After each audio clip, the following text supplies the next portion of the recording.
suliranin, lahat ay aking kakayanin, pagkat ikaw ay kapiling. Subukin man ng panahon, mananatili sa'yo, Panginoon.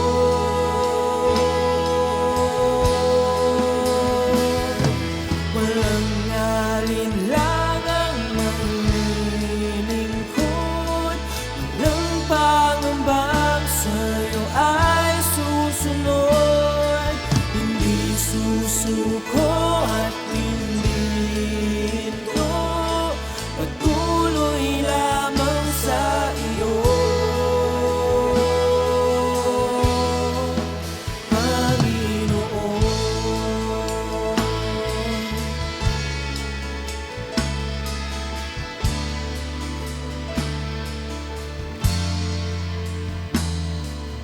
Ikaw ang aking paglilingkuran, kahit saan dalhin.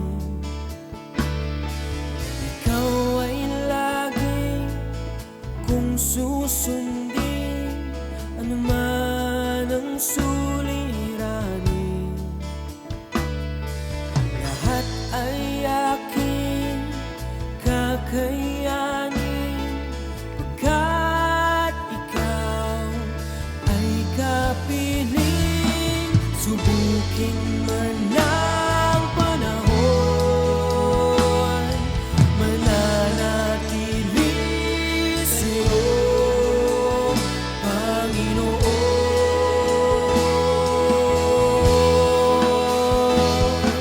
Walang alinlangang maglilingkod, walang pangamba. Okay, magandang araw po muli mga kapatid. Ako po ang inyong lingkod, Pastor Ber Santos ng Oriental Mindoro chapter ng Jesus Be Lifted Up Church. At ngayon pong muli tayo po ay magkukwentuhan, magsisharing ng salita ng Diyos. At nais ko pong ibahagi sa oras na ito sa programa po ng Tinig ng Pag-asa ang mga salita ng Diyos na humahamon sa atin upang tumakbo o sumunod sa kalooban ng Diyos. Ang title po ng ating pag-aaralan ay kung paanong tayo po'y magwawagi sa takbuhing nasa ating harapan. How to win the race. At ang talata pong nasulat ay matatagpuan po natin sa aklat ng Hebreo chapter 12, beginning verse 1. At gusto ko po itong basahin upang maunawaan po natin. Ang sabi po dito, kaya nga dahil napapaligiran tayo ng napakaraming saksi, tanggalin na natin ang anumang balakid at ang kasalanang kumakapit sa atin. Buong tiyaga tayong tumakbo sa takbuhing nasa ating harapan. Talatang 2 po, ituon natin ang ating paningin kay Jesus, na sa Kanya nakasalalay ang ating pananampalataya mula simula hanggang katapusan. Dahil sa kagalakang naghihintay sa Kanya, hindi Niya inalintana ang kahihiyan ng pagkamatay sa krus. At siya ngayon ay nakaupo sa kanan ng trono ng Diyos. So, purihin po ang Diyos sa mga salitang ito na ating binasa at ngayon ay ating pag-aaralan ng maigsi lamang. So, ngayon pong araw na ito ay nais ko pong i-share sa inyo ang ilang bagay lang naman po ito, bali 4, kung paanong mapagwawagihan natin at mapagtatagumpayan ang anumang takbuhin o anumang laban. Nung nakaraan po, ang ating teksto ay kung paano tatapusin yung ministry o yung ipinagkatiwala sa atin ng Panginoon na pagtawag. Sabi ko nga, meron po kanya-kanyang calling ang Diyos sa atin. no? Yung pagpapastor po, I believe yan ho ang isa sa pinakamabigat na calling ng isang tao na kung saan wala siyang gagawin kundi mag-alaga ng mga tupa, magpahayag ng salita ng Diyos, at maglingkod sa Panginoon, gayon din sa mga ipinagkaloob ng Diyos sa Kanya. Kaya nga po, sa oras na ito, may mga bagay na humahad lang sa atin, no? Una sa lahat, syempre, yung kaaway natin, si Diablong, si Satanas, na ang gusto ay huwag tayong magpatuloy. Tumigil na tayo sa ating ginagawang paglilingkod kay Lord. Pero, ang sabi po ni Apostol Pablo, no, sabi niya rito ay tanggalin natin ang anumang balakid, no? At ang binabanggit po diyan ay yung kasalanan na nagiging hadlang para hindi tayo magpatuloy. Okay. So sabi sa wikang Ingles, sa English po may banggit po dito, therefore, since we are surrounded by such a huge or great cloud of witnesses to the light of faith, let us strip or throw off everything that slows us down, especially the sin that so easily trips us up, and let us run with endurance the race God has set before us. So yun po ang sabi ng banal na kasulatan. So ang unang paraan na dapat po nating gawin para manalo sa anumang labanan ng mundo ay yung pong dapat handa tayo. Ang una po ay we must be prepared to undergo strict training. Sabi nga ro sa 1 Corinthians 9:25 to 27, ito po sabi, 1 Corinthians 9, ito ang sabi po rito, alam ninyong ang mga kalahok sa paligsahan ay tumatakbong lahat, ngunit iisa lamang ang nagkakamit ng gantimpala. Kaya't pagbutihin ninyo ang pagtakbo upang kamtan ninyo ang gantimpala. Lahat ng manlalarong nagsasanay ay may disiplina sa lahat ng bagay. Ulitin ko po yon. Lahat ng manlalarong nagsasanay ay may disiplina sa lahat ng bagay upang magkamit ng isang gantimpalang panandalian lamang. Ngunit ang gantimpalang hinahangad natin ay panghabang panahon. Sabi ni Apostol Pablo, hindi ako tumatakbo ng walang patutunguhan at hindi rin ako sumusuntok sa hangin. Subalit, pinahirapan ko ang aking katawan at sinusupil ito. Sa gayon, hindi ako maaalis sa paligsahan pagkatapos kong mangaral sa iba. So, purihin po ang Diyos, ano? Ang unang hakbang para manalo tayo sa labanang ito o sa anumang kompetisyon ng buhay, una, dapat handa tayong magpa-train. Handa tayong, kumbaga sa isang manlalaro, no? Lalo na, halimbawa, kung boxing ang pag-uusapan, ay dapat well-prepared tayo, no? Na sinusupil ang sarili. Kumbaga, no, hindi lahat ng kaluhuan sa buhay ay ating ginagawa. Kasi pagka ikaw ay lalaban sa boxing, halimbawa, katulad ng ating 8th Division World Champion, Manny Pacquiao, hindi siya naging champion ng 8 division, ano? Kung hindi siya well prepared. Bagamat ang kanyang mga kalaban ay mahuhusay din, magagaling, no? Yung iba nga ay mas mataas pa ang timbang kaysa sa kanya, pero napagtagumpayan po niya yon kasi well-trained po siya. At sabi ron, strict training, working hard to build endurance and strength, no? Dapat disiplinado, be disciplined, sabi ganon, to be qualified to the race. So, ganon din po sa ibang mga Olympic na kompetisyon. Naalala ko nung araw, meron pong lumaban sa takbuhan. At ang pinakamabilis na takbuhan po kasi yung 100-meter dash. no? Meron ang mga manlalaro po diyan talagang grabe ang kanilang ginagawang pagsasanay. Eh, isipin nyo naman, within 10 seconds, natatakbo nila at nakakarating sila sa finish line yung 100-meter dash. Grabe po yun, ano? Yung endurance nila matindi, no? Kasi yung reflexes ng katawan mabilis. Okay? At ang sabi diyan sa ating binasa kanina, tanggalin daw po natin yung balakid. Ano ba yung mga balakid? Yung mga hindrances, no? Ang isang manlalaro po, kung hindi tatakbo, no, dapat ang suot mo lang ay very light. Kung maaari nga, hubad na eh, no? So, nakita niyo po, wala tayong makitang lumaban sa takbuhan na naka-jacket or mabigat ang dala. Lahat po yun, magaan lang, no? Nakasando lang siya, naka-jersey lang siya, tapos ang kanyang sapatos hindi ho yung combat shoe, no? Kundi yung magaan lang na may spike para pagtapak mong ganon, parang itinutulak ka pa una.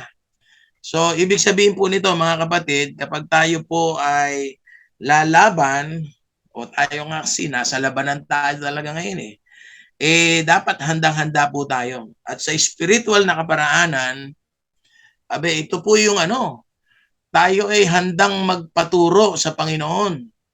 No? Kailangan nagpapadisciple po tayo. Kaya nga, ang isang manlalaro o ang isang sundalo, dapat alam niyang humawak ng baril. Alam niyang magsuot ng helmet of salvation, di ba? Yung helmet, kailangan may assurance po tayo na ano man ang mangyari, ligtas tayo kasi suot-suot natin yung helmet of salvation. Yung breastplate of righteousness na nasa dibdib. Bakit siya dibdib? Kasi nandyan yung pinaka-delikadong bahagi ng ating katawan. Nandyan ang puso, nandyan ang baga, nandyan lahat. So, kailangan may bulletproof ka dyan kung sa sundalo para hindi ka nagpapadala sa emosyon, no? At hindi ka basta-basta tatalaban ng anumang gawa ng kaaway. Ano pa po? Yung belt of truth, no? Pag sinabing belt of truth, kung sa karatista naman ay dapat red belt master ka or black belt, no? Ibig sabihin sa spiritual, dapat yung katotohanan alam mo. Kasi baka nagtuturo tayo, nag-share tayo ng salita ng Diyos pero hindi naman pure words, no? Hindi may halong pandaraya, kumbaga hindi natin alam ang katotohanan. Di ba may kasabihan po sa Biblia, you will know the truth and the truth shall set you free. So yung belt of truth na yon ay walang iba kundi ang ating Panginoon. Kasi siya mismo may sabi, I am the way, I am the truth, I am the life. And no one can go to the Father except through me. So yung katotohanan yon ay walang iba kundi ang Panginoong Hesus at ang kanyang salita. Yung salita ng Diyos na walang halong deception, walang halong kasinungalingan. Ano pa po? Yung sword of the Spirit, no? Yung sword of the Spirit which is the Word of God. Ito pong sword na to, no, o yung espada na to, pwede ring pandepense, di ba? Pag nakikipag-espadahan ka, pwedeng halimbawa, inulus ka ng kaaway, pwede mong ipangsanggayan. Okay? No? At yan ho'y ginagamit din sa opensa. No? Naalala ko nung ating Panginoong Hesus tinutukso ng kaaway No? 'Di ba? Nung siya nag-fasting ng 40 days, 40 nights at nagutom siya, ano pinanlaban niya? Salita ng Diyos. No? Salita ng Diyos. Kaya po yung sword of the Spirit, yung salita ng Diyos, hindi lang pandepensa yan, pang-opensa pa.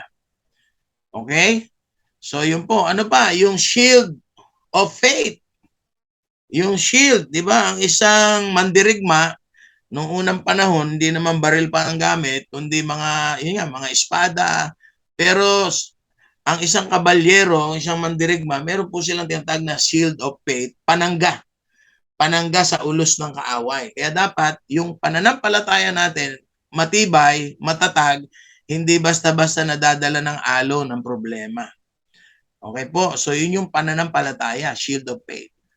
Ano pa? Yung shoes of readiness to share the Word of God anytime. Ang salita po kasi ng Diyos o ang sabi ron yung gospel of peace, yung pakikipagkasundo, ang role po kasi natin, ipagkasundo ang tao sa Diyos. Kaya dapat lagi tayong handa na ang kapayapaang mula sa Panginoon ang ating daladala. Hindi tayo nakikipagdebate, hindi tayo nakikipag-away, kundi yung gospel of peace. Ang daladala natin, ipinakikipagkasundo po natin ang mga tao sa mundo sa paanan ng Diyos. Dinadala po natin yan. So dapat, sabi nga ng Bible, preach the word in season and out of season. Handa po tayo anytime. Daig pa natin ang doktor na kahit hating gabi pwedeng gisingin. Naalala ko nga po nung araw, nung kami po yung magkakasama po ng ating bishop, no? Kahit madaling araw, takbo kami pagka meron tumatawag na kapatiran na inaalihan daw ng masama espiritu, no? Hindi natin pwede sabihin, pwede bang bukas na matutulog muna ako? Kung ang doktor nga pwedeng gisingin at dalhin sa may sakit, lalo pa po tayo, spiritual battle po ang ating kinakaharap. No? Kasi pag di natin ginawa yon, makakakilos ang kaaway, makakapambiktima. Kaya dapat nandun po tayo at handa rin nating ituro ito sa iba. Kasi lahat naman may kapangyarihan. Di ba sabi ng Mark 16, ang sino mang may pananampalataya ay may ganitong tanda ng kapangyarihan. No, ipapatong ang kamay sa may sakit, ang may sakit gagaling. Papalayasin ang masamang espiritu at lalayas ito sa pangalan ni Jesus. Marami pong kapangyarihan binigay ng Diyos sa atin, kaya dapat gagamitin po natin ito araw-araw. Amen po? Ang pangalawa, sabi rito, throw off or strip off any excess weight. Yung nga binaliwanag ko kanina, no? Or burdens and everything that slows us down, that hinders us to qualify the race. No? Talikdan na raw po natin yung anumang kasalanan na nagiging hadlang para di natin magawa ang kalooban ng Diyos. Kasi kung nagpapatuloy po tayo sa kasalanan, ano sabi ng awit 66 verse 18? Sabi ni ni David, if I regard iniquity in my heart, the Lord will not hear me. Kung sa kasalanan ako'y magpapatuloy, hindi ako diringgin nitong Panginoon. Kaya nga po, ang nagiging hindrance sa tao para hindi niya magawa yung kalooban ng Diyos, yung kasalanan. Yan din ang sinasabi ng Isaiah 59 verses 1 and 2. Hindi maigsi ang kamay ng Diyos, hindi malabo mata, hindi bingi, no? Hindi maigsi ang kamay para hindi maabot yung pangangailangan natin. But sabi ro sa verse 2, yung kasalanan na nagagawa pa rin natin, kung minsan, yan po nagiging hadlang. Kaya nga po dapat sa paglilingkod natin sa Panginoon, sure po tayo, no? Na ang lahat ng kasalanan ay naisuko na natin sa Panginoon at hindi na po natin uulitin. Kumbaga, yung 1 John 1:9 na pangako ng Diyos, no, sabi ron if we confess our sins to the Lord, He is faithful and just to forgive us and cleanse us. No? Hindi lang basta patatawarin, lilinisin pa. At ang paglilinis ng Diyos, 100%. Hindi po siya katulad ng tao na merong inililingid pa na kasalanan na kumbaga hindi ito talaga 100% na isinusuko sa Diyos. So, yun po ang nagiging hindrance. But praise God, salamat sa Diyos, siya po ang nagpapatawad at naglilinis sa atin. Ang lesson lang po doon, huwag ka nang uulit. No? Huwag nating abusuhin yung 1 John 1:9. No? Kundi kapag ikinumpisal mo na sa Diyos ang kasalanan, halimbawa, nangungupit ka o nagnanakaw o nagsisinungaling o ganito o ganyan, dapat pag isinuko na natin kay Lord, sasabihin natin kay Lord, Lord, hindi na po uulit. Naalala ko nung araw, pag pinapalo kami ng tatay, no, pinapangako kami, uulit ka pa. Hindi na po, hindi na po. Ayun. no? Eh, kung minsan ang tao kasi kahit sinabing hindi uulit, natutukso uli. Pero ito nga po, kailangan nating supilin, ano? May word na ginamit si Pablo rito, at sinusupil ko, sabi niya, ang aking katawan. Ano po 'yon? Dapat may self-control po tayo sa mga bagay na makamundo, sa mga bagay na nagagawa natin kasi nanghihina ang ating espiritu, dapat may control po tayo at may pagpipigil. Napakahalaga po niyan. 'Di ba sabi ng Timothy 1:7, God has not given us the spirit of fear, no? But power, love, and self-control or sound mind, katinoan ang pag-iisip. Dapat po pala yun ang ating inia-apply sa ating buhay. Ang pangatlo, sabi rito, run with patience and perseverance. No? Yun, ang sabi ron sa verse 24, pagbutihin ninyo ang pagtakbo upang kamtan ninyo ang gantimpala. Kailangan po matyaga din tayo. No? Lalo na sa ating mga kapamilya, mga mahal sa buhay. Kung minsan, nag-share tayo sa kanila, hindi naman nila tayo pinakikinggan. No? Minsan, nauubos na pasensya natin. At ang katwiran natin kung minsan, kung ayaw mo, wag mo. Bahala ka sa buhay mo. Hindi po ganun. Kasi kung mahal natin ang isang tao, lalo na yung mga kapamilya natin, dapat may tiyaga po tayo. At si Lord naman talaga ang nagbo-born again. Si Lord naman ang humihipo sa puso. So, sasamahan po natin yan ng matinding panalangin. At kung maaari, katulad po ng naranasan ko, no? 7 taon po ako nanalangin para ang aking may bahay ay mabago ng Panginoon, tanggapin si Lord. And praise God, no? Nabasa ko po kasi yung salita ng Panginoon through Apostle Paul. Pray without ceasing. Manalangin ka, walang patid. Huwag kang titigil hanggat wala kang nakikitang pangyayari na maganda. So, napakahalaga po nun, ano? So, ang tiyaga po, may kasabihan tayo sa Tagalog, pag may tiyaga, may nilaga. Ngayon po, hindi lang nilaga ang makakamta natin pag nagtiyaga. Pwedeng, mas masarap, no? Pwedeng nilagang baka para masarap. Okay? So, pagbutihin po natin ang pagtakbo para manalo. Run with faith and determination and confidence that you will win, no? Do not run aimlessly, sabi ni Pablo, no? Huwag kayong tumakbo ng parang walang direksyon. Yung ba parang sumusuntok ka sa hangin. Do not fight like a boxer beating the air. No? Huwag daw po tayong sumuntok sa hangin. Yung ba parang namamana ka sa dilim, hindi mo alam kung tumama ba ito o hindi. Ang sabi rito, be sure, no? Na yung kumbaga sa pana, nakatingin ka doon sa bullseye, doon sa gitna, di ba?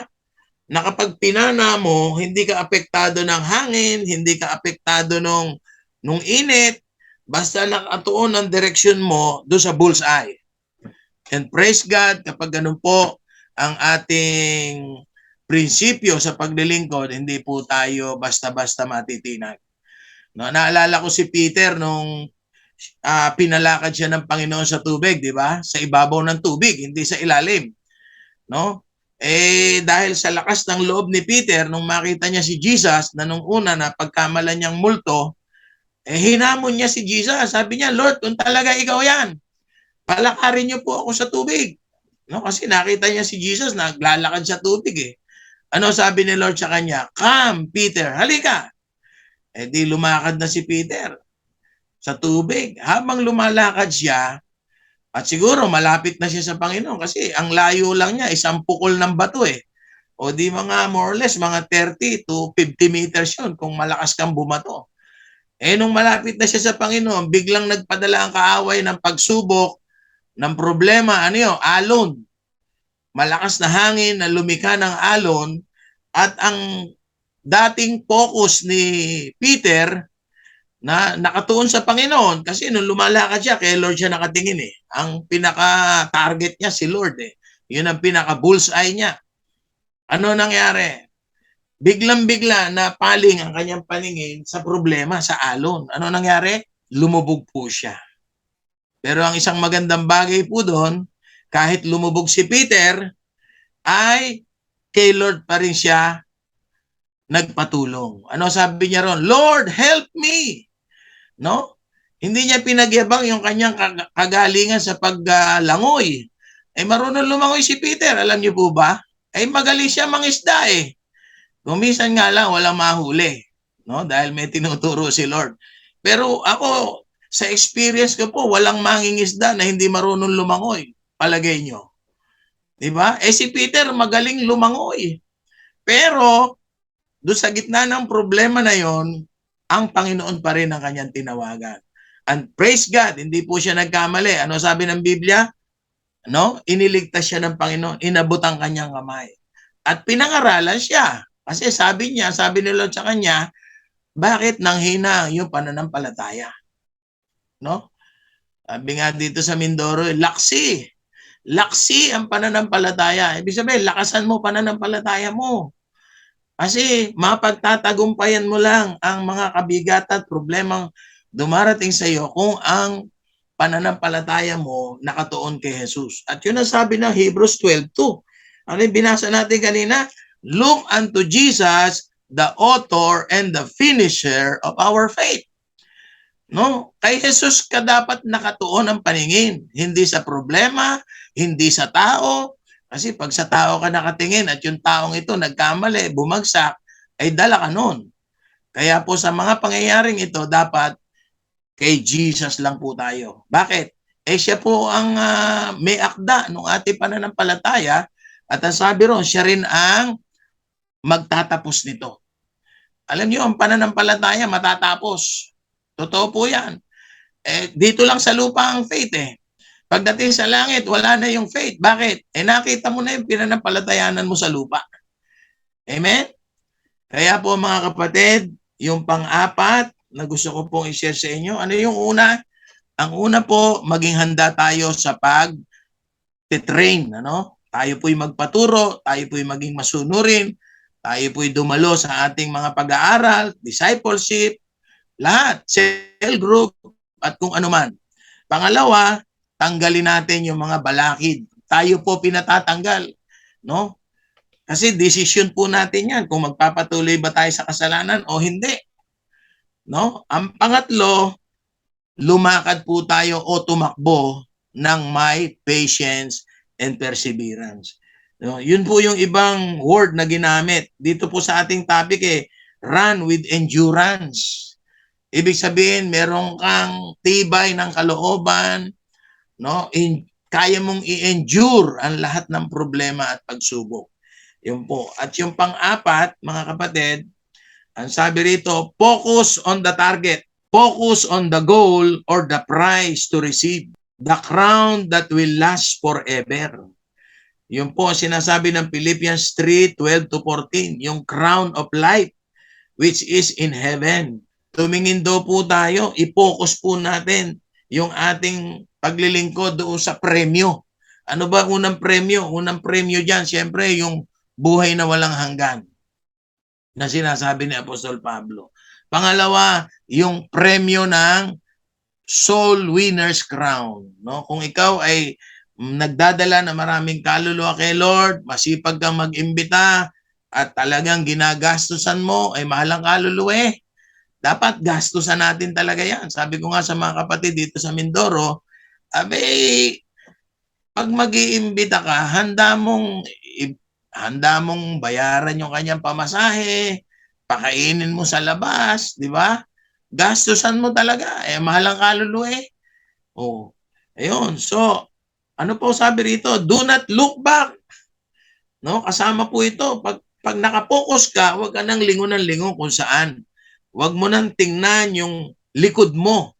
No, do not look back nor turn to the right nor to the left, no? Kasi pag ikaw ay tumatakbo, halimbawa sa takbuhan, kung 100-meter dash yan at sa kalagitnaan ay tiningnan mo yung iyong kasunod, ay sigurado talo ka na doon.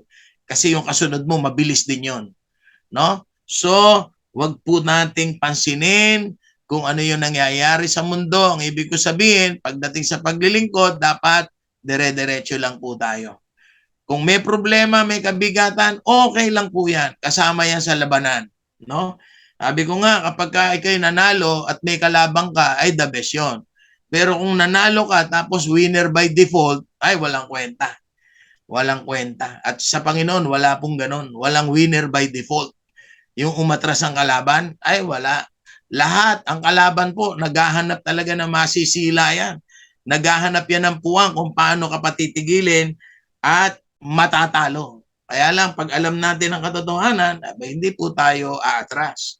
Never mind anything, sabi rito, which is not related to the goal. No, ang isang sundalo hindi na pinakikialaman yung mga bagay na walang kinalaman sa pagiging sundalo. Dapat yung pagiging sundalo mo lang intindihin mo. Amen po? At dahil tayo lingkod ng Diyos, sabi rito, move on. Go forward. Yan po ang ating tema sa buong taon ng 2022. Magpatuloy tayo para sa paglago. No? Moving on for expansion. At ang ating focus, siyempre, kung ano yung vision na inilagay ng Panginoon sa atin. Ano ba vision po natin? Sabi dito, a faithful church. Ito ang vision na inilagay ng Panginoon sa atin sa magitan ng ating bishop. A faithful church motivated to live victoriously and as a light in this world through the first love of our Lord Jesus Christ. So ito po ang pangitain nilalagay. Kaya magpapatuloy po tayo. No? At ang mission natin, itaas ang pangalan ng Panginoon, no? To preach the gospel of the kingdom, no? And to proclaim that He is the way, the truth, and the light. And no one can go to the Father except through me, except through Him, sabi ng Panginoon. Kaya mga kapatid, sa umagang ito, sa araw na ito, ay muli, nais po ng Panginoon na tayo magpatuloy at i-focus po natin ang ating puso't kaisipan sa misyon na iniwan ng Panginoon po sa atin. So purihin po ang Diyos at tayo po ay manalangin. Dakilang Diyos, Amang Banal, sa oras na ito, kami po'y nagtitiwala, nanampalataya na sa aming paglilingkod, kailanman hindi mo kami iiwan, hindi mo kami bababayaan. Dapat lamang kami maging handa, O Diyos, sa pagsunod sa iyo, no? Na kami po, O Diyos, ay handang magpaturo, handang mag-aral pa ng iyong buhay at banal na salita. At kami po, Panginoon, ay tunay nga na maglilingkod sa iyo ng buong puso. Na kami po, O Diyos, ay hindi na o tatalik na po namin yung mga bagay na humahadlang para magawa po namin ang iyong kalooban. At Lord, salamat sapagkat ang aming pagtakbo, kasama mo, sinasamahan mo po kami, kaya kami po'y nagiging matyaga, Lord, at meron kaming kalakasan na nagmumula sa iyo para magpatuloy. Salamat po, Ama. Pagpalain niyo po ang lahat ng mga kapatid, lahat po ng mga tao na tunay nga nag-alay ng buhay para gawin ang iyong kalooban. Anuman ang sitwasyon ng bawat isa, anuman ang kanilang kalagayan, Lord, abutin mo po ang lahat ng kanilang mga pangangailangan. Salamat po, Diyos. Pinupuri ka namin, inaakin namin ng katagumpayan. Ito po ang aming samot panalangin sa pangalan ni Jesus, sa pangalan ni Jesus. Amen. Amen. So, purihin po ang Panginoon. Ako po ang inyong lingkod muli, Reverend Virilio Santos ng Jesus Be Lifted Up Oriental Mindoro Chapter na nagsasabing ang Diyos ay buhay at walang imposible sa Kanya. God bless you po. Pagpalain tayo ng Panginoon. To God be the glory. Amen.